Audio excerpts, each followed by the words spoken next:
Sean bienvenidos a la charla sobre la integración cultural latinoamericana y del Caribe con el Dr. Carlos Béjar Pérez Rubio, arquitecto, escritor e investigador de la UNAM.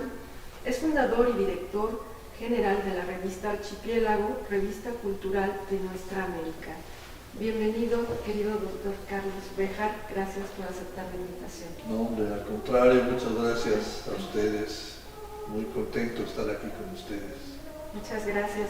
Y pues bueno, para entrar en el tema, ¿nos podrías hablar de la diversidad cultural latinoamericana? Pues es un tema muy interesante, ¿no? Esta diversidad cultural de un continente nuestro que está marcado por el sincretismo, o sea, la unión, la mezcla de tantas etnias, tantas culturas, que lo hacen justamente esta diversidad, ¿no? Un continente único en ese sentido, ¿no? Entonces aquí teníamos, pues desde muchos siglos antes, las culturas originarias, ¿no? En Mesoamérica, ¿no? En el sur, Suramérica, ¿no? Las culturas de los incas, ¿no? Que todos sabemos, ¿no? Pero igual estaban muchas otras regadas a lo largo de Sudamérica, y aquí en Mesoamérica pues conocemos todas nuestras etnias, ¿no? Los náhuatl, los mayas, ¿no? Etcétera, ¿no? Entonces están estas culturas desarrollándose, ¿no? Muy bien, habían pasado ya la etapa agrícolas, ¿no? Habían dejado de ser nómadas, empezaron las cuestiones urbanas a construir sus ciudades, ¿no? Desde luego había pues, en la cultura manifestaciones literarias, poéticas. Aquí tenemos al Zaguartorio, por ejemplo, ¿no? Allá en el sur también, ¿no? Había todo esto. La música, en fin, toda esta diversidad de expresiones culturales, ¿no? Cuando llegan, ¿no? A descubrir el nuevo mundo, las Américas, ¿no? Los europeos, ¿no? Las culturas españolas, primero aquí al sur, y ya arriba los ingleses, los franceses, pero llegan Colón, por ejemplo, sabemos que nunca supo que era otro continente, pensaba que era Asia, ¿no? La que estaban buscando ellos, Asia, se les había cerrado el paso de las especias allá por el Mediterráneo, ¿no? Con la cosa del Islam. Entonces estaban buscando abrirse los europeos, que empezaban a desarrollarse, entonces llegan aquí y se encuentran con este continente, ¿no? Pero entonces viene una oleada de europeos, ¿no? En el caso nuestro, pues españoles, portugueses en Brasil, ¿no? Pero luego, como la base fundamental de lo que se trataba, lo que buscaban ellos aquí, ¿no? En Europa, empezaba el capitalismo a desarrollarse poco a poquito, pues eran los metales preciosos, el oro y la plata, que eran básicos, ¿no? Y los productos agrícolas, ¿no? Las materias primas, ¿no? Entonces, para explotar las minas, en este caso, la cosa agrícola fuerte, pues esclavizaron a nuestros indígenas, ¿no? Aquí en Sudamérica, en toda nuestra América, pero luego trajeron los esclavos africanos, ¿no? Entonces las culturas africanas que llegan, pues se van a mezclar, también van a traer la tercera raíz. La tercera raíz, van a traer lo suyo, ¿no? Y a mezclarse, a trabajar las tierras, las minas, todo. Los europeos pues eran los dueños, ¿no? Entonces los demás eran esclavos, ¿no? Esclavos sometidos, ¿no? Pero luego va a ser interesante porque más adelante, ya en el siglo XIX, principalmente las nuevas oleadas agrícolas, el azúcar, la caña de azúcar, otras cosas, vienen también los europeos traen la cuarta raíz, que son chinos, fundamentalmente los hindús, ¿no? En fin, de todas aquellas cosas de Oriente, del lejano Oriente, que se van a asentar sobre todo en el Caribe, ¿no? Principalmente en el Caribe, parte en Brasil, en Veracruz había una partecita también, en fin. Entonces, sí, entonces esa mezcla pues, es muy interesante, ¿no? Esa diversidad cultural, ¿no? Que, como dices tú, que nos hace como de alguna manera únicos en el mundo, ¿no? Por la riqueza que abreva de esa fusión de estas culturas, ¿no? Sí, sí, definitivamente, sí, es único, ¿no? Riquísimo el sincretismo, ¿no? Cómo se va a crear una identidad, ¿no? Con esa diversidad, pero además con esa unidad, ¿no? Sí, y en este sentido de las culturas prehispánicas y las cuestiones como de sus avances científicos, tecnológicos, por ejemplo, está la chinampa, es como toda una biodiversidad, un equilibrio ecológico, o sea, como para darnos una idea del dominio y también el avance tecnológico y científico de estas civilizaciones, ¿no? Como la civilización que estuvo aquí en México, Tenochtitlan, ¿no? Claro, sí, ¿no? Pues era muy rico, ¿no? Lo que duele es que la conquista, ¿no? Que a mí me gusta decir mucho, con la espada y la cruz, ¿no? Por delante, ¿no? Sí. Se acabaron esas culturas, ¿no? Entonces, nosotros pensamos, por ejemplo, los arquitectos de la calidad que había en la arquitectura que se hizo, ahí están, ¿no? Nuestros testimonios en Mitla, Monte Albán, en todos lados, ¿no? Se los acabaron, entonces no sabemos nada de eso, ¿no? Eso siente la cultura dominante, ¿no? Se domina y termina la otra, ¿no? Se la acaba, ¿no? Sí, como las iglesias construidas sobre las pirámides, ¿no? Pues sí. Son como esos estratos culturales. Sí. Determinados históricamente, ¿no? Claro. Los encuentros de estos dos mundos. Y también te quería preguntar si hay una visión común en la zona respecto a la integración cultural latinoamericana y el Caribe. Bueno, se está desarrollando, ¿no? Ha estado desarrollándose. Es muy interesante ahí volver los ojos atrás a la historia, porque esa es una temática que está en la raíz de lo que es nuestra América, ¿no? La América Latina, el Caribe, nuestra América, ¿no? Porque, por ejemplo, cuando Bolívar, ¿no? Desarrolla toda su gesta, ¿no? Libertaria, ¿no?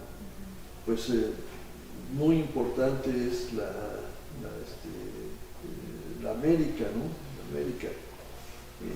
En ese momento de las independencias es muy bonito recordar que, fíjate, en los primeros gritos de independencia que se dieron en Bolivia, y luego en Ecuador, 1819, terminaron gritando "Viva la América", ¿no? "Viva los americanos".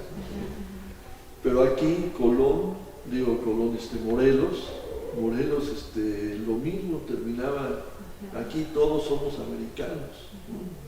Y no va a haber esclavos, no va a haber nada de eso. Hay una leyenda muy bonita, bueno, no leyenda, sino un texto de Morelos en Cuautla, muy bonito, donde está en una casa que fue como el fuerte, cuando el sitio de Cuautla, ¿no? Y ahí está en la pared, yo me acuerdo de haberlo sacado ahí, es precioso. Como habla, aquí no va a haber esclavos, no, todos somos americanos, no hacen esclavos ni nada, ¿no? Hidalgo también terminaba con "Viva la América", ¿no? Entonces ya se sentía esa integración, esa identidad, ¿no? Entre todos nuestros pueblos. Era este nuevo estado que se estaba creando, ¿no? Un nuevo territorio, ¿no? Que iba a ser nuestra América, ¿no? Y también la situación de la economía a nivel mundial determina el quehacer cultural en los pueblos latinoamericanos y del Caribe. Tiene una repercusión. Sí, la tiene. Siempre hay eso. Yo me acuerdo que nosotros desarrollamos alguna vez una tesis, una idea que le decíamos la teoría de la punta de lanza, ¿no? Era así. Y decíamos, la integración latinoamericana, ¿no? Es como una punta de lanza. Aquí está la economía, la integración económica. Entonces, pues están ya en la etapa moderna, bueno, pues están todos los tratados de libre comercio y en fin, todo eso, ¿no? Luego decíamos aquí en la otra triángulo, aquí en la otra base, está la política. Entonces, bueno, igual hay de integración política, se busca, ¿no? En fin, ahí están actualmente inclusive, en fin, todas estas. Decíamos, pero aquí la punta de lanza es la cultura, y ahí hace falta trabajar para integrarnos culturalmente, porque a veces estamos juntos, ¿no? Pero ¿quién ha oído música guatemalteca, por ejemplo, ¿no? O has leído a un poeta ecuatoriano, ¿no? Entonces hay teatro en Uruguay, ¿no? Entonces se desconocen muchas de estas actividades, manifestaciones culturales, ¿no? Entre nuestros propios pueblos. Entonces hay que trabajar eso, ¿no? Para que todos sepamos, ¿no? Porque todo el mundo sabe quién es García Márquez, ¿no? Agustín Lara, ¿no? Sí. Pero ¿cuántos más hay, no? Escritores, músicos. ¿Y en qué sentido crees que hay que trabajar para lograr como esta unidad? O sea, ¿cómo lo has reflexionado? Bueno, nosotros estamos trabajando por una revista cultural, ¿no? Pero obviamente los eventos que se hacen, ¿no? Me da mucho gusto, por ejemplo, de Juan García Esquivel, ¿no? Claro. Porque me acuerdo, hijo, de ese músico, compositor, director de orquesta tan famoso, tan importante, ¿no? Que hay una actividad de Juan García Esquivel, bueno, pues motiva mucho, ¿no? Sí. Pero entonces a los que somos más veteranos, ¿no? Nos acordamos de nuestros padres, ¿no? Pero nos da mucho gusto que a los jóvenes de ahora también les lleguen estos mensajes, estas actividades, ¿no? Sí, pues la memoria es muy importante, ¿no? Tener la memoria histórica, que es todo un tema también dentro de los pensadores latinoamericanos. Y pues también te quiero preguntar, o sea, ¿qué pensadores latinoamericanos han contribuido pues a la construcción de un sujeto social así que apuntale este triángulo que tú dices en el punto de la cultura? No, bueno, o sea, es muy bonito eso porque, fíjate, por ejemplo, García Márquez, que lo acabo yo de mencionar, ¿no? Alejo Carpentier, ¿no? O sea, si te pones a ver así, hay de todos nuestros países gente muy valiosa, ¿no? Que trabajó, bueno, en ese sentido, ¿no? Su obra, ¿no? Se conoce y la sientes que es nuestra, ¿no? Latinoamericana, ¿no? Entonces, leer o escuchar la música, ¿no? El tango, por ejemplo, ¿no? Yo me acuerdo de una anécdota de unos mexicanos en esas excursiones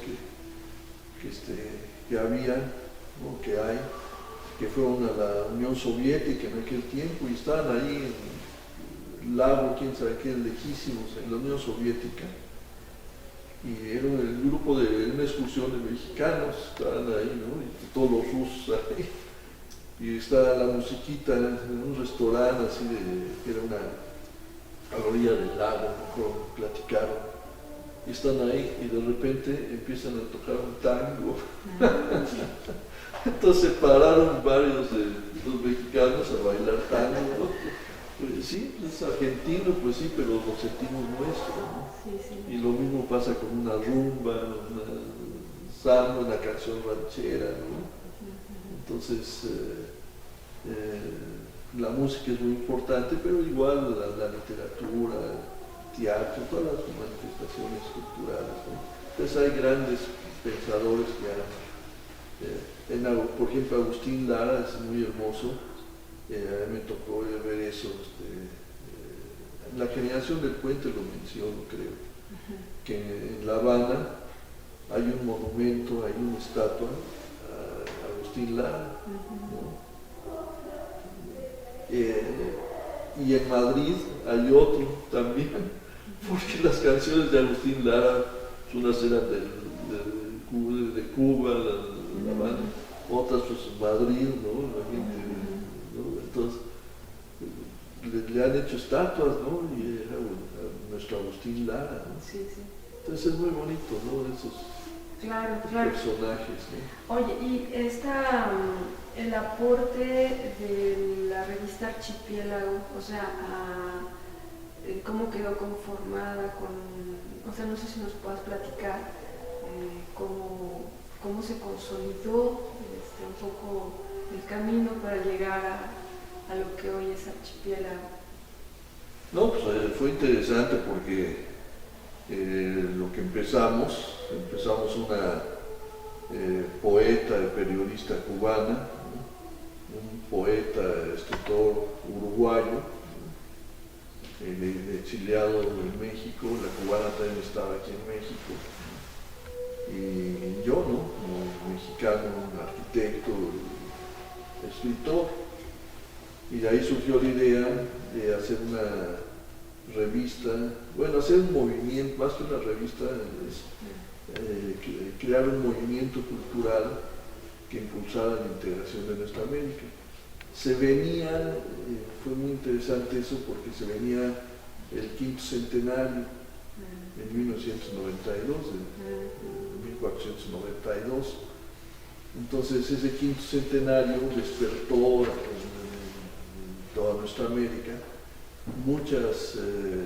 una efervescencia, muchas cosas de rechazo. Es cuando se rechazó el descubrimiento de América, ¿no? Que todos los chiquitos lo aprendimos, pero se dijo, no, aquí nada de... Entonces se canalizó al encuentro de dos mundos se encontraron, ¿no? Entonces ya se le quitó eso. A Colón se le bajó también mucho, había mucha discusión de eso, y en ese momento se nos ocurrió, vamos a lanzar algo para la integración de nuestra América, o sea, lo nuestro, ¿no? Latinoamericano, caribeño. Y entonces decidimos, yo me acuerdo que ellos eran más de letras y yo era más diverso, ¿no? En ese sentido. Les dije, no, pues no vamos a hacer una revista literaria o un movimiento literario, hay que hacer un movimiento cultural amplio donde quepan todos los campos de la cultura, no nada más la literatura. Y ellos estuvieron de acuerdo, ¿no? Y entonces, y la segunda cosa era hacerlo latinoamericano, pues vamos a invitar latinoamericanos, ¿no? Entonces ya estaba un uruguayo y un cubano, un mexicano, y entonces nos abrimos, empezamos a invitar gente. Yo me acuerdo que una vez un amigo que yo invité para la cosa de artes plásticas, muy conocido aquí, Alberto Hija, ¿no? Alberto, lo invité, pues se sumó, ¿no? Estábamos haciendo el movimiento, y un día me dijo él dos cosas muy interesantes: te voy a presentar para sumarlo al grupito, ¿no? A un colombiano que descubrió que Colón no descubrió América. ¿De veras? Sí, vamos a verlo, está ahí en Filosofía y Letras en la UNAM. Y entonces fuimos, él dirigía una cuestión del Centro Latinoamericano en Filosofía y Letras, ¿no? Historia.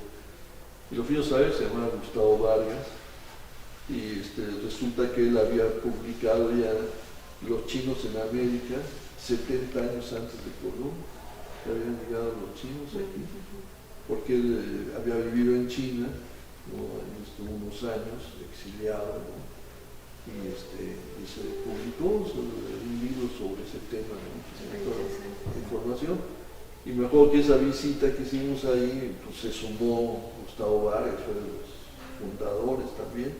Pero entonces yo le dije a Alberto, a Gustavo, le dije, vamos a ver a Leopoldo Sea. Entonces Alberto me dijo, ¿y qué le vamos a ver a Sea? Le dije, porque yo lo veía más como lo priista, ¿no? Le dije, lo latinoamericanista. Ah, bueno, vamos. Y subimos ahí, estaba Leopoldo Sea, y se portó súper bien. Alberto lo trató muy bien. Alberto era profesor ahí en filosofía, ¿no? Y no, y se sumó cuando le explicamos el proyecto, y fue a su escritorio, me acuerdo que me dio un escrito, dice, esto es para que lo publiquen cuando ustedes quieran, ¿no? Y ese salió publicado en el número 1. Por cierto que acá traemos el 0, ¿no? El 0. El número 0, la archipiélago. Sí, esa es la primera, cuando se fundó, ¿no? Ahí lo que es interesante, fíjate, y eso también lo dijimos, esta es la frontera norte, porque dijimos hay que sumar a los que están acá arriba, a nuestros migrantes. Hay 30 millones de mexicanos ahí, en aquel tiempo, me acuerdo, decíamos, y latinoamericanos de todos los países. Entonces hay que abrirnos donde haya latinoamericanos que estén con nosotros. Sabíamos ya en ese momento, como fuimos sumando amigos de diversos países, que los uruguayos nos dijeron que en Suecia se publicaba una revista literaria uruguaya, pero por los migrantes en Suecia. Es como en Suecia, sí, en Suecia hay exiliados uruguayos allá también. Y bueno, pues ya habían llegado aquí los chilenos, todo el mundo. Entonces se hizo una red, ¿no? Lo que le llamamos una red de amigos de muchas disciplinas, de diversas disciplinas y de diversos países, ¿no? Entonces esa red es muy bonita porque el número 0 fue en el 92, precisamente por lo del 15 centenario, ¿no? Entonces lanzamos el número 0. Ese se presentó en La Habana. En México no se presentó, se presentó en La Habana, y luego lo presentamos en La Paz, en Bolivia. un museo de etnografía y folclore con antropólogos. Entonces, es simpática también hay una anécdota que cuando terminamos, yo invité al embajador de México que fuera él, que pusiera el vinito aquí en el museo, ese era el Museo de Etnografía y Folclore, y fue muy simpático porque al final había muchos jóvenes, ¿no? Y entonces las preguntas eran: ¿dónde se puede conseguir? ¿Cuándo va a salir el siguiente? ¿Cómo nos podemos suscribir? Y entonces yo diciéndoles: no se pueden suscribir porque todavía no existe, este es un número de prueba, un número experimental, espérense que salga el número 1, ya veremos si... Oye, ¿y ahorita qué número ya va? 113. Y tengo entendido que también se ha presentado en otros países de Latinoamérica, ¿no? Sí. Dices que primero fue en Cuba. Sí, en 14 países ya presentaron. Ajá. Se presentó en Estados Unidos, en El Paso, Texas, ahí en Canadá, el Centro Cultural tiene la UNAM, en Ottawa, se presentó. En París, es una cosa que nos invitaron de un festival poético, y entonces la UNAM apoyó para ir a presentarla allá, y son 14 países ya. Oye, y en esta experiencia, en esta riqueza que te tocó a ti presenciar, o sea, en tu generación, y este ejercicio que has logrado consolidar, o sea, digamos que es un microclima o es un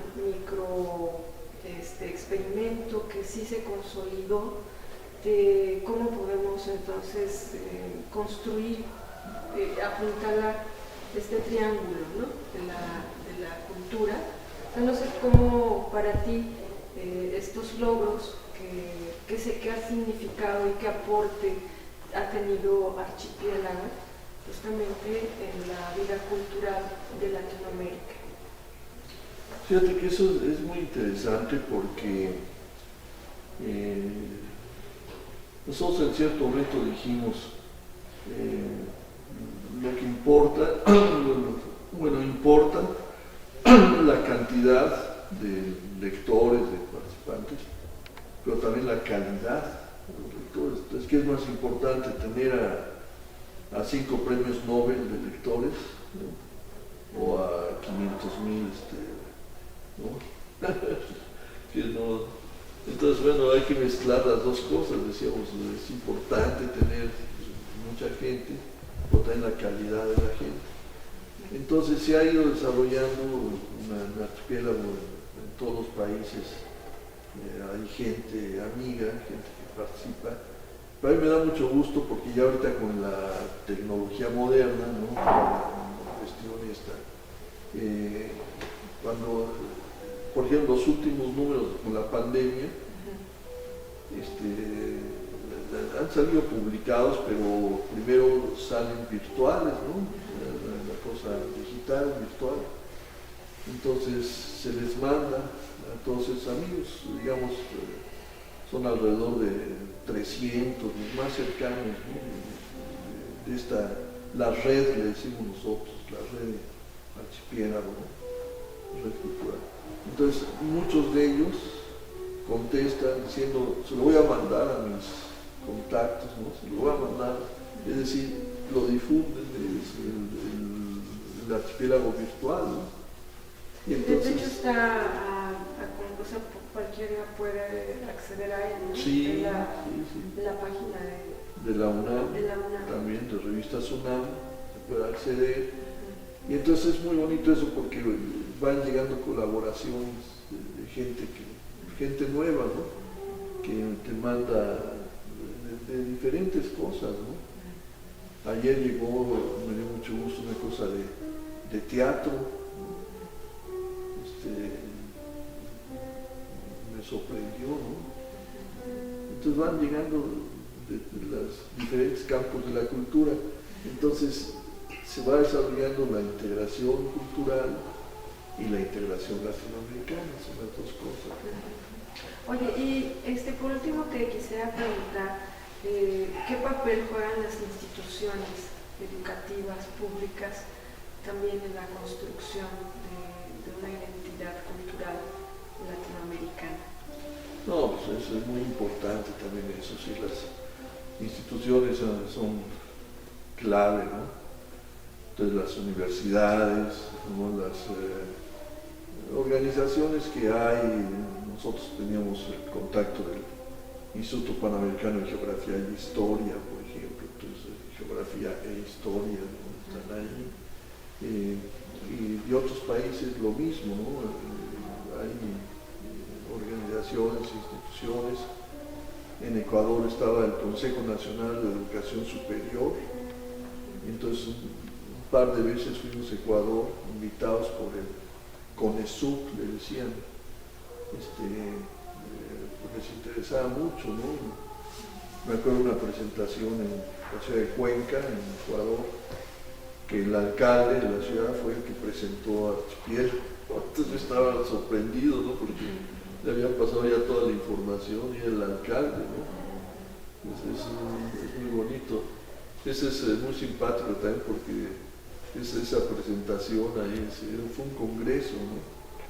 Ahí, y había muchos, una mezcla, había muchos argentinos, bueno, de todo, ¿no? Pero latinoamericanos, un congreso latinoamericano, ¿no?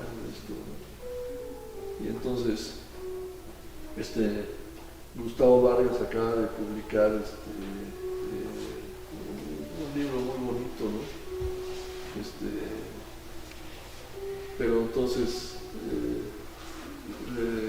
sobre Bolívar, él fue biógrafo de Bolívar, y entonces les dije ahí, ¿no? A todos los argentinos, bueno, ustedes saben que iba yo el libro, la portada, ¿sí? Que Bolívar era mexicano, ¿verdad? Entonces se quedaron todos los argentinos como nosotros. Claro, sí, en 1824 se le dio la nacionalidad, tal, ¿no? Entonces, bueno, pero también es cierto que Bolívar era español, ¿no? Porque todavía no se independizaba, ¿no? Total, que acabé, bueno, también era colombiano, entonces los argentinos no sabían. Y finalmente dijo, bueno, tú también era venezolano, ¿no? 4 nacionalidades de Bolívar. Pero cuando les dije Bolívar era mexicano, los argentinos sí, no, los mexicanos ya, ¿quién nos aguante? Oye, y todo esto que nos estás platicando, me comentabas que este libro lo publicaste en 2015. Sí. Pues, que en él podemos adentrarnos, ¿no? Mucho más. Sí, es Amanecer en las Islas, rutas y retos de la integración de nuestra América, ¿no? Entonces, Amanecer en las Islas es el archipiélago.